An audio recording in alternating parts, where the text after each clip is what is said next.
오늘 말씀 같이 나누겠습니다. 오늘 말씀은 로마서 15장 14절에서 21절까지 말씀입니다.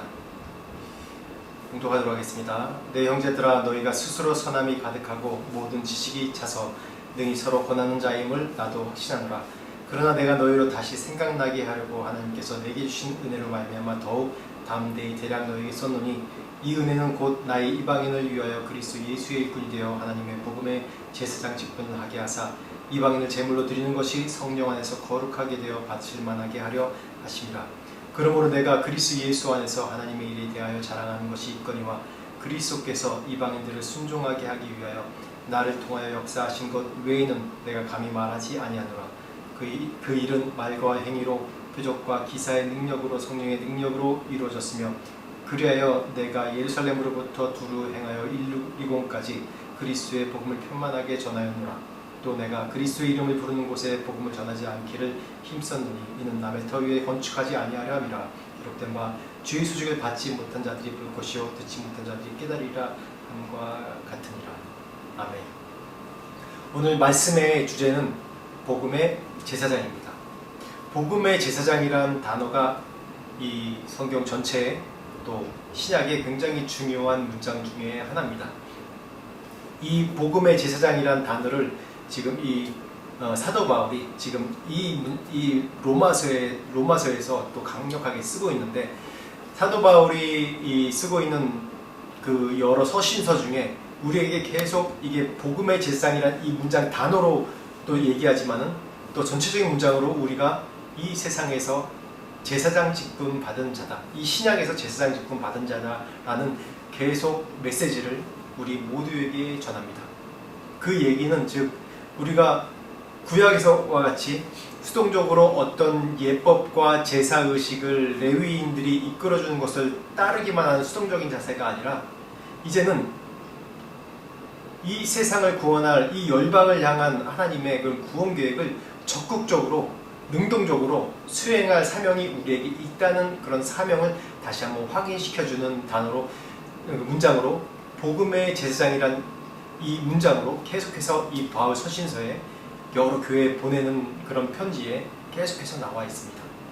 그래서 지금 이 복음의 제사장이라는 이 메시지가 현대에 사는 우리들에게도 동일하게 적용되는 말씀임을 다시 한번 우리가 기억해야 합니다.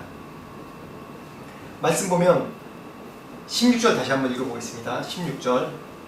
이 은혜는 곧 나로 이방인을 위하여 그리스도 예수의 일꾼이 되어 하나님의 복음의 제사장 직분을 하게 하사 이방인을 제물로 드리는 것이 성령 안에서 거룩하게 되어 바칠 만하게 하려 함이라.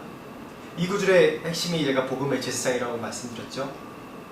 이 복음의 제사장 직분이 뭐냐 하면 이 사도 바울이 만들어낸 이 단어가 아닙니다. 복음의 제사장 그러면 좀 이따도 우리 읽겠지만 베드로후서 2장 9절의 말씀에도 계속 나오지만, 우리가 제사장이라는 그런 직분에 대해서 사도 바울이 우리가 제사장이라는 그런 단어를 만든 것이 아니라 이미 구약에서부터 계속 우리에게 말씀해 오고 있는 것입니다. 근데 유대인들이 그걸 깨닫지 못한 것이죠. 그래서 이 말씀 복음의 제사장, 오늘 16절 말씀이 정말 핵심의 이 말씀인데, 이 15장 전체의 가장 핵심의 말씀인데, 이 15장 전체에서 지난주에도 계속 말씀 나눠주시 우리가 강해져야 된다. 강한 자들이 연약한 자들을 담당하고 돕고 그런 것이 우리의 사명이다라고 계속 말한 그 이유가 뭐냐 하면 바로 복음의 제사장이기 때문에 그렇다는 겁니다. 우리가 복음을 맡은 제사장이기 때문에 그런 이유로 우리가 강해져야 되고, 그리고 강한 자가 연약한 자를 담당해야 되고, 왜냐하면 우리가 복음을 맡은 자 아닙니까? 우리가 구원함을 받은 자 아닙니까? 예수 그리스도로 하여금 우리 깨끗함 받은 자들 아닙니까? 영생을 수여받은 자 아닙니까? 그렇기 때문에 이 세상에 그걸 깨닫지 못하고 약한 자들, 우리 그리스도 공동체 안에서도 아직 약한 자들, 그들을 위해서 우리가 그걸 감당해야 된다는 그런 의미입니다. 우리에게 이 세상에 살면서 여러 직업들이 있죠. 그럼 그런 모든 직업들은 잠시 이 세상에 살면서입니다. 지난주에도 얘기했듯이 우리가 눈에 보이는 걸 따르는 게 우리 연약함이지만은 그거 이면에 우리가 더 중요한 것이 우리에게 영생의 소망이 있고 영생을 소유한 자라는 것입니다. 그 말은 뭐냐면 복음의 제사장이라는 뜻입니다. 사람들이 우리가 살면서 여러 가면을 쓰고 살아갑니다. 그 가면이 뭐냐면 그 사람의 정체성을 얘기하죠. 내가 가정에 와서는 아버지로서, 또 자녀들 앞에서는 아버지의 권위로서 내가 대하지만, 또 아내한테는 남편으로서 권위도 있지만은 또한 내 친구이기도 하고 내 같이 동반자이기도 하고 내 할 얘기 못할 얘기를 다 합니다. 그렇지만 자녀에게는 그렇게 못하죠. 그렇듯이 우리가 각자 가면이 여러 가지가 있습니다. 그게 그 사람의 정체성이고 그 사람이 그 직분에 맞는 사명입니다. 우리가 이 세상에 살면서 우리의 정체성이 뭐죠? 하나님의 자녀, 구원받은 자, 그 자녀와 구원받은 자, 그거를 더 적극적으로 우리가 단어로 쓰면 뭐냐면 복음의 제사장입니다. 이 세상을 향해서는 복음의 제사장입니다. 내가 하나님 앞에서는, 하나님과 나와의 관계는 하나님의 자녀, 구원받은 자, 영생 얻은 자. 그렇지만 적극적으로 뭐죠? 복음의 제사장.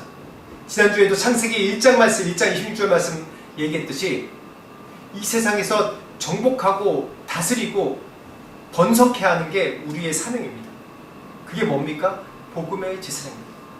그 베이직 파운데이션이 뭐냐면 복음입니다.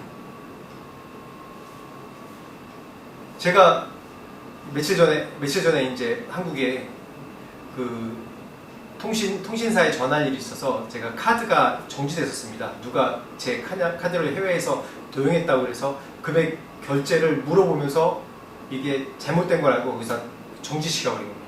그래서 다시 그걸 만들려고 한국에 전화를 하고 하는 중에 제 신분도 또 신분 확인 위해서 또 뭐죠? 민원 22일인가 뭐 거기다 서류를 떼서 보내기도 하고 막 그런 일을 했습니다.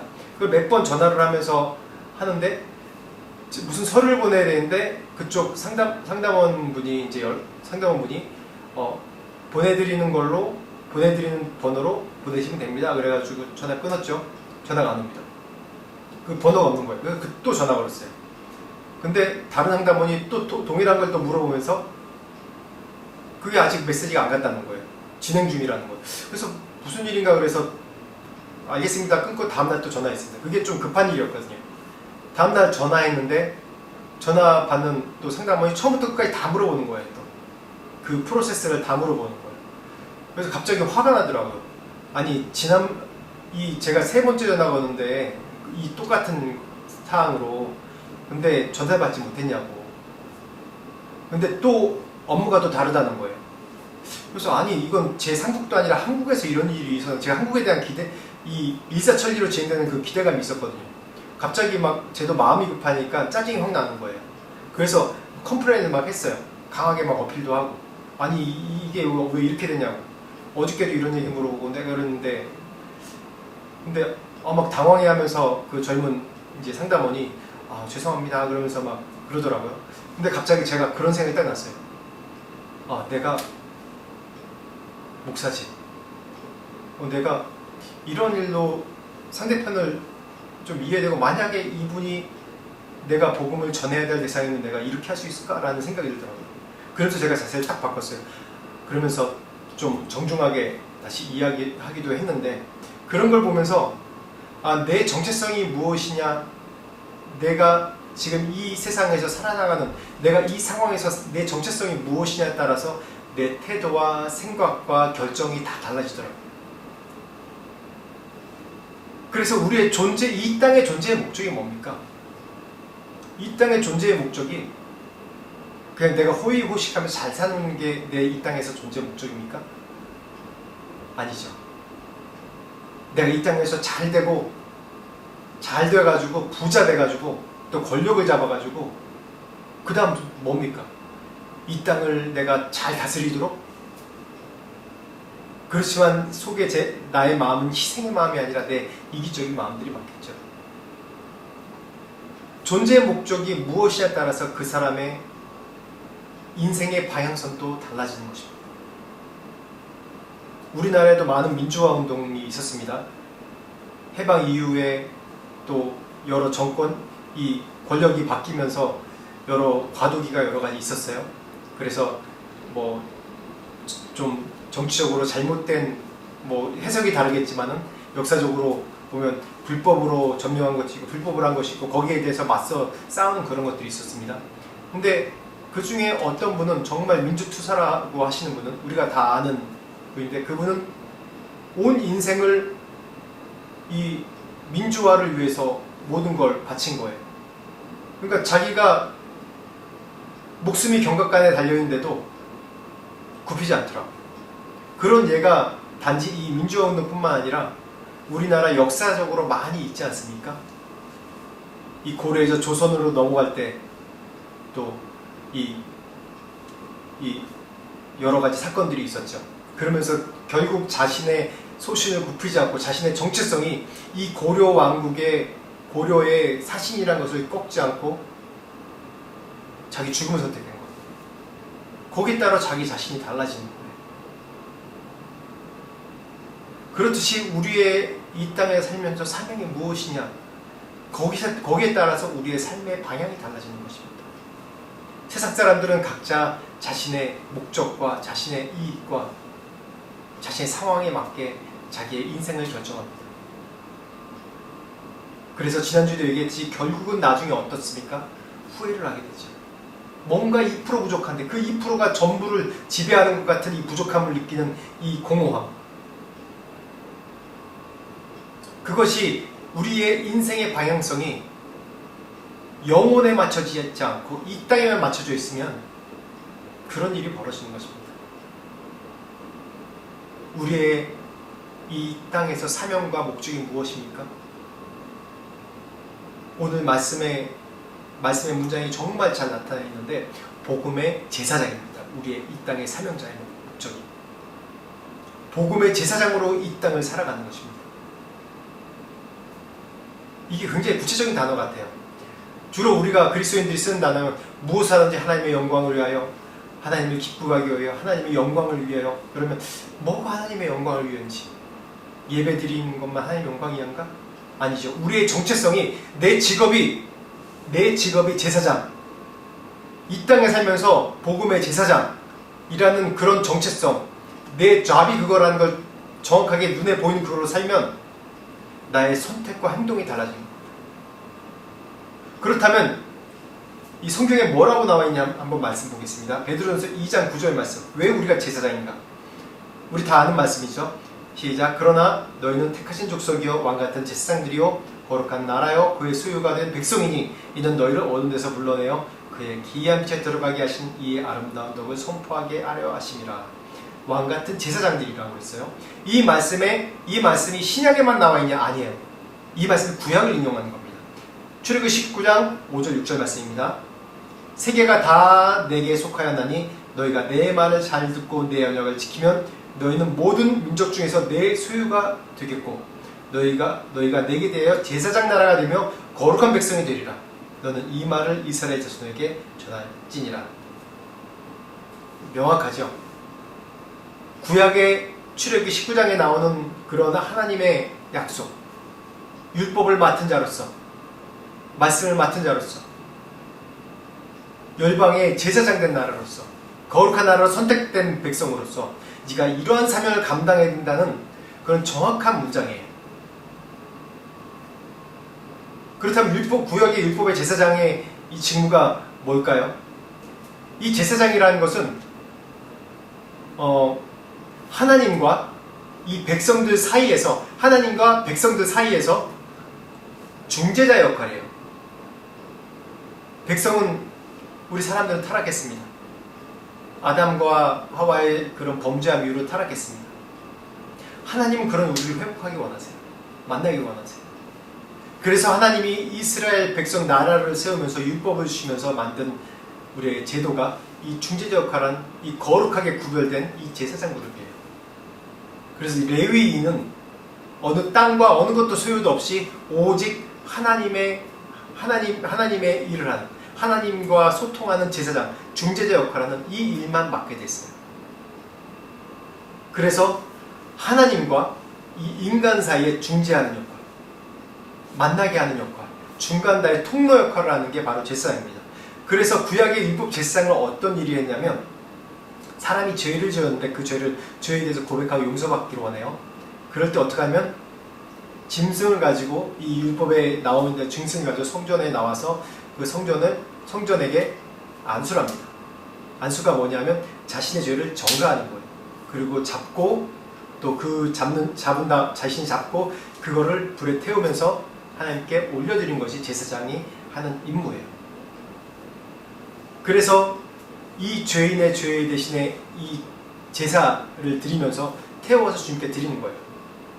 그래서 용서함 받는 그런 제사 의식입니다. 그것을 주관하고 그렇게 해서 그 제사 제물이나 그 사람이나 정결케 된가 그런 모든 걸 확인하고 또 하나님께 드리는 그런 정말 중요한 일을 하는 게 제사장 임무입니다. 근데 복음의 제사장은 뭘까요? 비슷한 선생에서 한번 생각해 보십시오. 복음이 뭡니까? 복음이 바로 예수 그리스도입니다. 굿뉴스, 좋은 소식. 이 얘기는 이 예수 그리스도를 통해서 우리가 구원받고 영생함을 얻을 수 있는 것이죠. 이 복음, 오직 예수 그리스도를 믿는 믿음으로만 우리가 구원함을 받을 수 있다는 로마서 1장에 나온 이 전체 핵심의 내용이 나온 믿음으로 구원을 받는, 예수 그리스도의 믿음으로 구원을 받는 그것이 바로 복음입니다. 그래서 우리가 이 제사장 된 직분이 뭐냐면 모든 사람의 죄를 대신해서 우리가 예수 그리스도께로 오게 하는 대제사장 된 예수 그리스도께로 오게 하는 그런 일을 우리가 하는 것이 우리의 임무입니다. 그래서 히브리서 4장 14절부터 15절 말씀 보면 그러므로 우리에게 큰 대제사장이 계시니 승천하시니 곧 하나님의 아들 예수시라. 우리가 믿는 도리를 굳게 잡을지어다. 우리에게 있는 대제사장은 우리 연약함을 동정하지 못하실 이가 아니요 모든 일에 우리와 똑같이 시험을 받으시니 이르되 죄는 없으시니라. 이 히브리서 4장 5장 말씀에 대제사장의 임무와 직분에 대해서 나오면서 이 대제사장이 예수 그리스도라고 얘기합니다. 사실 이 대제사장, 이 제사의 과정과 의미와 그런 모든 것을 알면 레위기와 출애굽기 전체를 갖다가 또 말씀을 강해를 해야 되는데 굉장히 시간이 많이 걸려요. 또 복잡하기도 하고 또 단순하지만은 이것에 대한 의미가 지금 이 예수 그리스도에 어떻게 향해 있는지 하나하나 이게 정말 중요한 의미이거든요. 이것을 통해서 우리가 죄인인 걸 깨닫고 어떻게 하나님께 나오고 어떻게 지금 예수 그리스도께 우리가 나와야 되는지에 대해서 구약에 이미 몇천 년 동안 이 이스라엘 백성들이 그 제사의 의식을 통해서 연습해 온 것이에요. 그것을 지금 우리가 또한 유대인을 통해서 우리가 배우고 또 지금 예수 그리스도를 통해서 우리가 이 율법이 어떻게 완성되는지 보는 것이죠. 대제사장은 1년에 한 번 대속죄일에 그런 백성의 모든 죄를 갖고 주님 앞에 나오는 일입니다. 그래서 예수 그리스도를 대제사장이라고 얘기를 합니다. 대제사장. 그런데 오늘 말씀 가운데 보면 8절, 9절 말씀 예수 그리스도에 대해서 또 다른 표현이 나옵니다. 8절, 9절 시작. 내가 말하노니 그리스도께서 하나님의 진실하심을 위하여 할례 추종자가 되셨으니 이는 조상들에게 주신 약속들을 견고하게 하시고 이방인들로 그 긍휼하심으로 말미암아 하나님께 영광을 돌리게 하려 하심이라. 기록된 바 그러므로 내가 열방 중에서 주께 감사하고 주의 이름을 찬송하리로다 함과 같으니라. 여기 추종자라고 나와 있는데 개역 한글, 이 전성경 개역 한글에는 수종자라고 나옵니다. 사실 수종자라는 그 단어가 헬라어 어원에서 왔습니다. 헬라어는 디아코노스라는 그런 단어로 지금 이 추종자를 나타냈는데 그 얘기는 심부름하다, 신들다. 이 어근은 디아코란 단어에서 온 겁니다. 이 얘기는 뭐냐면 심부름꾼이 되어 임무를 수행하는 자, 심부름꾼이 되어 그러니까 그 하나님의 말씀 맡은 자로 심부름꾼이 되어 이 일을 수행하는 자라는 뜻입니다. 여기서 예수님에 대해서 얘기했을 때 할례 수종자, 할례 추종자라고 나오는데 이 할례가 뭡니까? 할례의 의미가 이 로마서에서 유대인의 특징에 대해서 유대인의 더 나음에 대해서 얘기할 때 뭐라고 그럽니까? 첫째 율법, 그리고 할례, 그리고 예수 그리스도, 유대인으로 나신 예수 그리스도 이 세 가지에 대해서 얘기합니다. 유대인으로 나신 예수 그리스도는 뭐 유대인입니까? 근데 할례와 율법 이 얘기는 뭐냐면 하나님의 율법을 율법을 완성시키기 위해서 이 땅에 오신 분이시고, 하나님의 율법을 배척하는 것이 아니라 그거를 완성하시고, 그거를 불완전하던 그런 우리가 지키는 불완전한 그 율법을 완성하고, 또 그 의미가 무엇인지 어떻게 실제적으로 이 땅에서 행해야 되는지 보여주시려고 오신 뜻입니다. 그래서 할례 수종자라고 한 것이에요. 그래서 이 9절 말씀에도 이방인들에게도 긍휼을, 이 율법의 이 할례의 완성이 바로 이방인들도 동일하게 하나님께 영광 돌리고 열방 중에서 주께 감사하고 찬송케 하는 그런 일을 위해서 이 땅에 오신 거라고 얘기하고 있어요. 그래서 왜 예수 그리스도가 이 복음의 핵심이고, 왜 예수 그리스도를 통해서 또 우리가 예수 그리스도의 율법의 완성이 이 온 열방이 구원받는 것이냐라고 나오냐면, 오늘 10절, 11절, 12절 말씀 가운데 나옵니다. 10절부터 읽겠습니다. 또 이르되 열방들아 주의 백성과 함께 즐거워하였으며, 또 모든 열방들아 주를 찬양하며 모든 백성들아 그를 찬송하라 하였으며, 또 이사야가 이르되 이새의 뿌리 곧 열방을 다스리기 위하여 일어나시는 이가 있으리니 열방이 그에게 소망을 두리라 하였느니라 라고 나옵니다.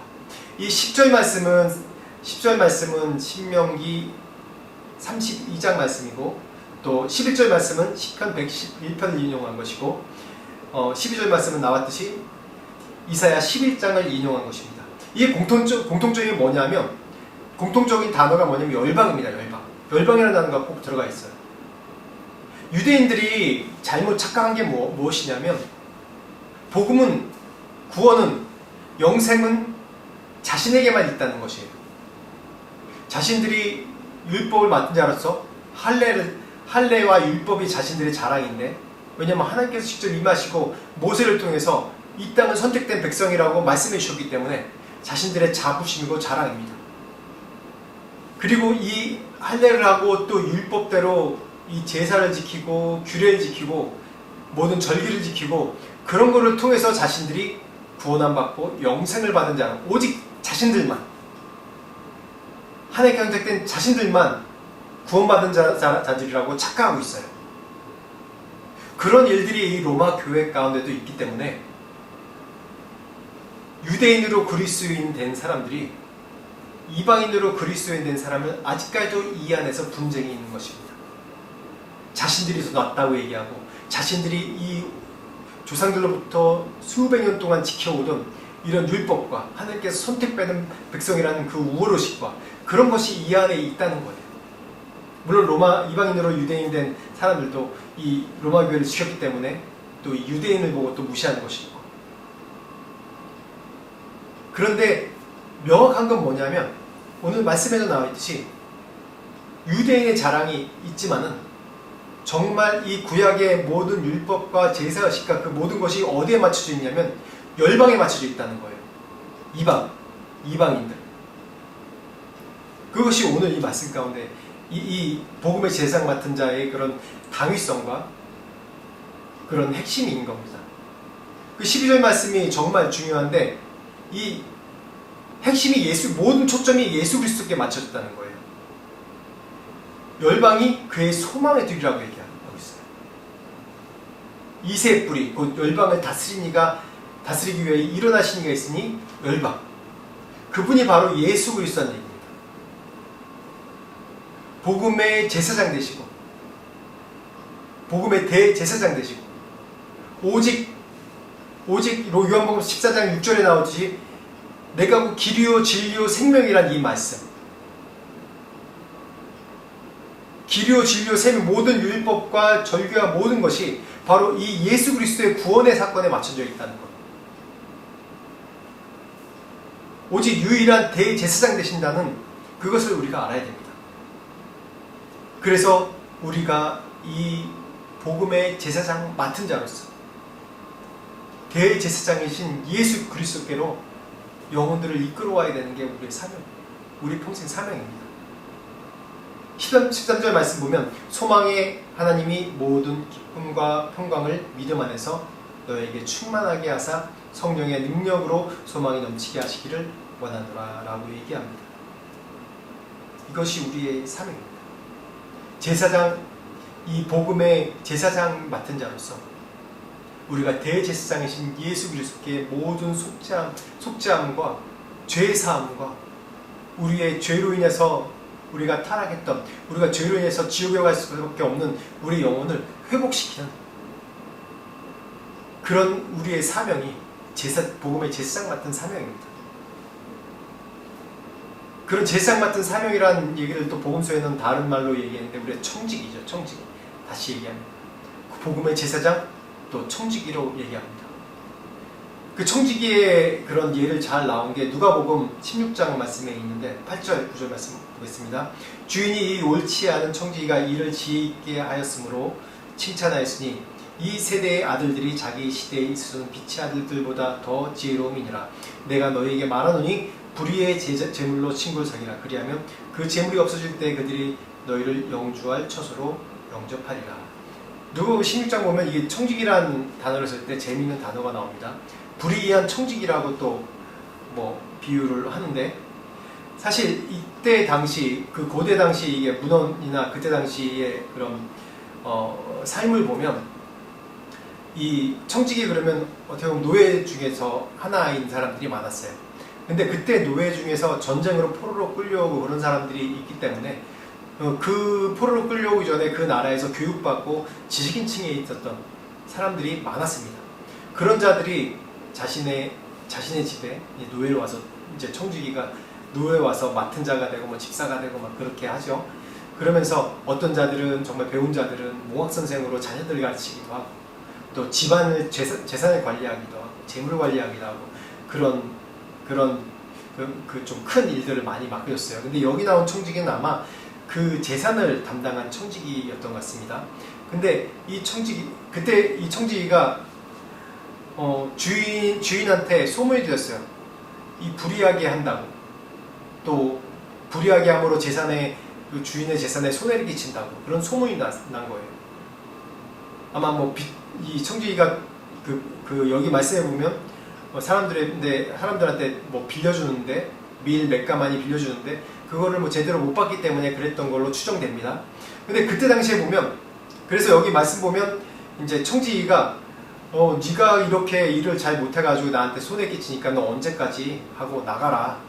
그렇게 내가 할 거다. 이렇게 얘기하니까 이 청지기가 다급한 나머지 어떻게 하냐면 자기에게 맡겨진 권한대로 빌려줬던 그 사람들의 그 증서를 다 갖고 오라고 해서 500가마 쓴 사람은 또 뭐 300가마로 줄여주고 뭐 100가마니로 쓴 사람은 뭐 50가마니로 주고 그래가지고 빨리빨리 갚으라고 이렇게 해서 했단 내용이에요. 그래서 맨 마지막에 주인이 이것을 보고 옳지 않은 청지기가 지혜 있게 일함으로 칭찬받았다. 그렇게 얘기하는 겁니다.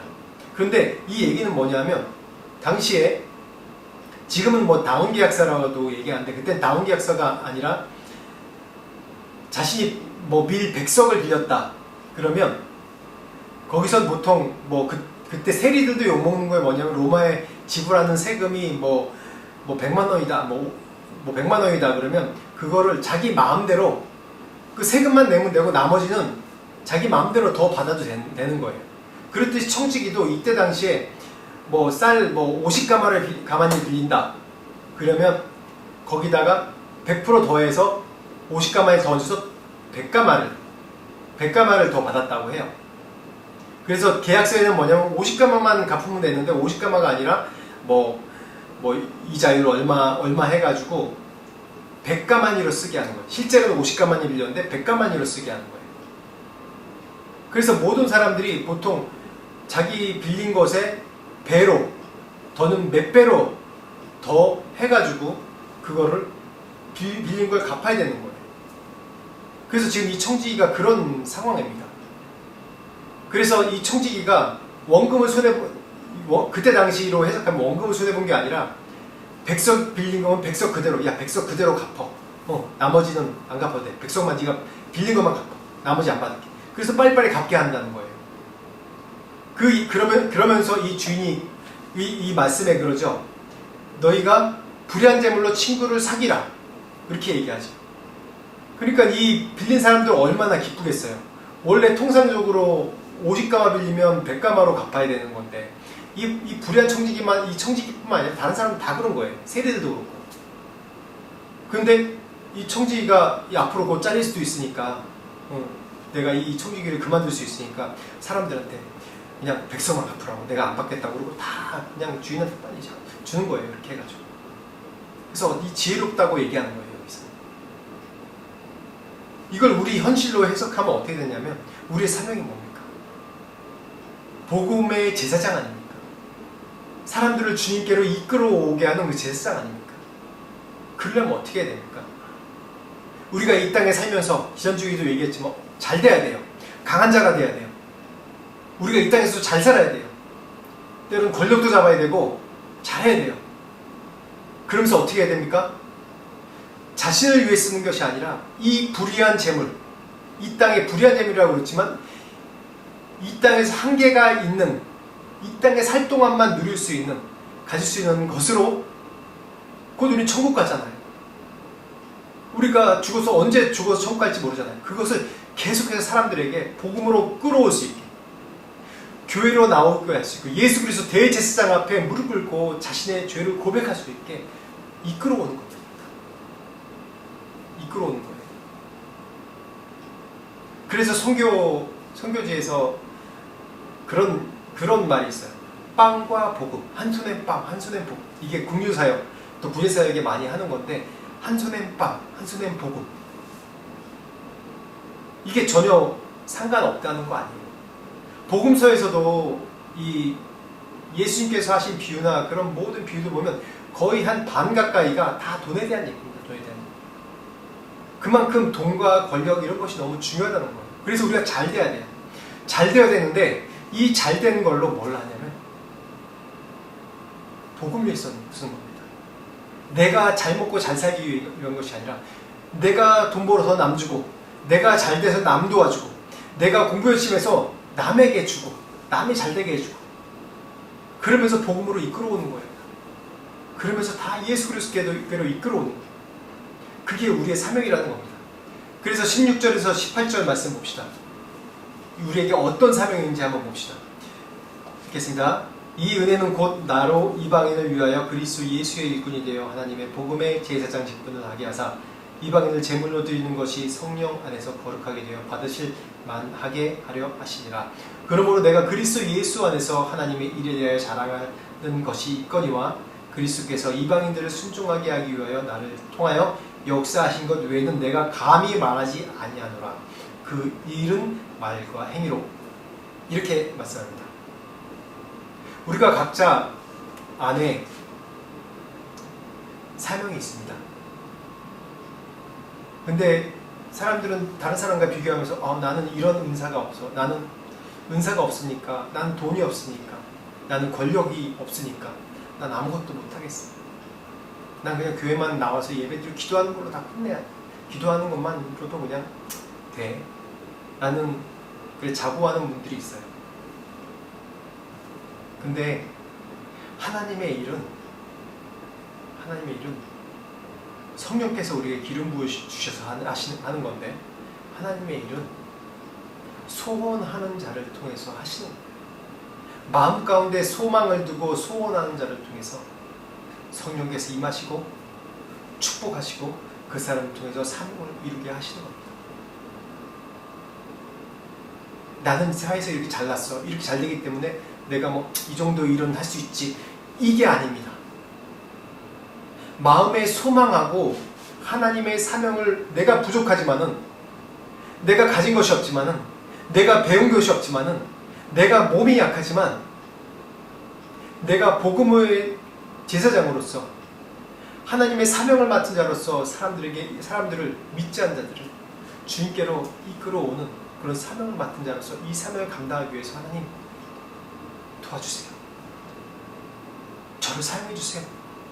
라고 소원하고 소망하는 자에게 성령의 기름 부으시고 축복 주시고 은사 주시고 길을 열어주시는 것입니다. 그래서 결국은 이것이 나의 자랑이 아니라 바로 하나님으로부터, 하나님 통해서 역사하는 것이라고 하나님만 자랑하게 되는 것입니다.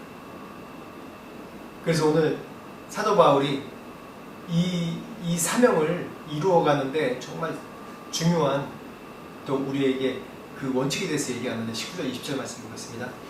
표적과 기사의 능력으로 성령의 능력으로 이루어졌으며 그리하여 내가 예루살렘으로부터 두루 행하여 일루리곤까지 그리스도의 복음을 편만하게 전하였노라. 또한 내가 그리스도의 이름을 부르는 곳에 복음을 전하지 않기를 힘쓰노니 이는 남의 터 위에 건축하지 아니하려 함이라.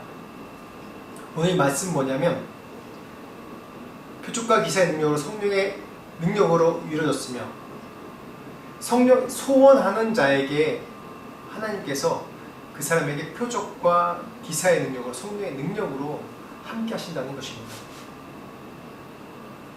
그런 은혜를 받은 자, 그런 능력을 받은 자, 그런 축복을 받은 자는 어떻게 되냐면 자신의 가진 능력으로, 자신이 주는 재물로, 자신이 가진 권력으로, 자신이 가진 지혜로, 은사로 여기서 일루리곤까지라고 얘기하는데 뭐냐면 이때 당시 자기가 할 수 있는 최대한 범위라는 거예요. 자기가 발로 갈 수 있는 최대한 범위로 복음을 전했다는 거예요. 바울이 자기가 할 수 있는 최대한으로 희생을 하는 거예요. 내가 가진 재물로 내가 할 수 있는 최대한으로 희생하라는 거예요. 그 최대한치가 정확하게 나와 있지 않지만은 자기의 믿음의 분량이 있죠. 자기의 믿음의 분량. 여기서 얘기하면 또 디테일하게 더 나갑니다. 어쨌든지 간에 내게 주신 은혜와 상황과 배경과 그런 모든 것이 하나님께로부터 왔다고 내가 확신하는 자들은 그걸 사용해서 하나님의 제사장 사명을 이루는 거예요. 복음을 전하는 거예요. 강한 자가 약한 자를 돌보듯이 교회에서도 돌봄이 있고 믿지 않은 자들을 교회를 인도하고 그런 것이 이 제사장 맡은 분의 중요한 원칙이에요. 그리고 내가 이 복음 전하는 것이 어떤 경쟁이 아니라 비교하는 것이 아니라 이 사람은 나보다 더 가졌기 때문에 이것을 하고 이 사람은 나보다 덜 가졌기 때문에 내가 더 잘할 수 있고 그런 것이 아니라 하나님 앞에서 신실하게 계속 최선 다해서 행하라는 겁니다. 이것이 우리의 사명이라는 겁니다. 우리 복음의 제사장입니다. 천국의 소망을 맡은 천국을 소개하는 청지기로 우리 부르심 받은 것입니다. 이 땅에 살면서 우리의 가진 은사, 재물, 권력, 지식, 재능 주님을 위해 사용하십시오. 이 방향이 자신의 성공을 위해서 자신의 잘됨을 위해서 내 가족만 잘되기 위해서 사용한다면 저주받는 일이 됩니다. 지옥으로 가는 저주받는 일이 될 것입니다.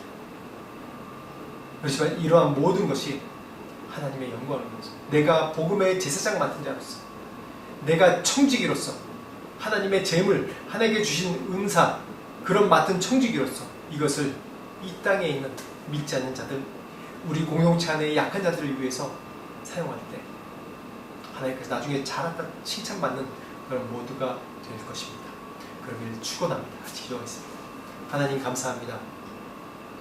우리가 하나님의 복음의 제사장들입니다. 그리고 청지기입니다. 우리가 지금까지 살아오면서 우리에게 주신 재능, 은사, 재물, 또 권위 이런 모든 것이 내게로부터 왔다고 조금이라도 생각한 것이 있었다면 하나님 이 시간에 우리가 주님 앞에 회개하게 하시고 다시 한번 내게 주신 그 모든 것 주님 앞에 내려놓고 복음의 제사장으로서 청지기로서 이제 우리가 달려갈 길을 잘 설정할 수 있도록 도와주시옵소서. 그래서 하나님 이 땅에 하나님의 천국 복음이 이루어질 땅끝까지 이루어질 때까지 전해질 때까지 우리가 우리의 있는 위치에서 우리의 사명을 다하며 희생하며 주님 앞에 드리는 삶이 될 수 있도록 도와주옵소서. 이 땅의 소망을 품지 않고 천국의 소망을 품으며 하나님의 사명의 소망을 품는 우리 모두가 될 수 있도록 축복하여 주옵소서. 지금 우리 주 예수 그리스도의 은혜와 하나님 아버지의 무한하신 사랑과 성령님의 감화 감동 역사하심이 복음의 제사장으로서 또한 하나님의 사명 맡은 천국의 소망을 가진 또한 청지기로서 이 땅에 살아갈 때 하나님께 모든 것 드려 희생하고 모든 것 드려 복음 전하기 소망하는 모든 자들에게 지금부터 영원토록 함께 하시기를 간절히 축원하옵나이다.